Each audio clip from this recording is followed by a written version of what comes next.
All right, we need to chat.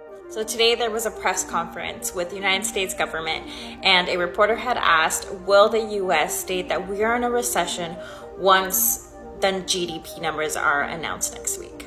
So what's GDP? So GDP essentially stands for gross domestic product, which is almost like a key performance indicator for the government in itself, where it calculates consumer spending, business investments, imports and exports, and other data that essentially states the status of the economy.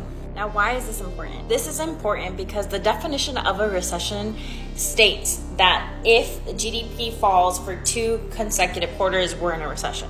But what's crazy is that the White House changed the definition on their website. As you can see here, they say, while some maintain that 2 consecutive quarters of falling real GDP constitute a recession, that is neither the official definition or the way economists evaluate the way the business is performing.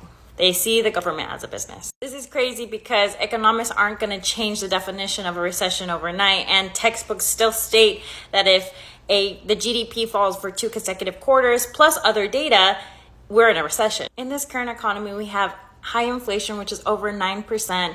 We have unemployment rates actually peaking and increasing. We have the stock market that has not been performing at all this year, and as well as cost of living is just not sustainable anymore.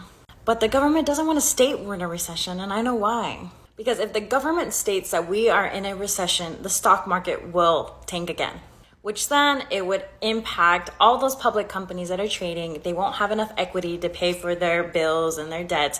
And then essentially there will be job layoffs, which will then trickle into a spiraling effect of poverty. And guess who's gonna feel it the most? The working class. Like we don't already feel it. I don't know what the government's agenda is, but all I know is based on the data that is available right now, we are in a recession.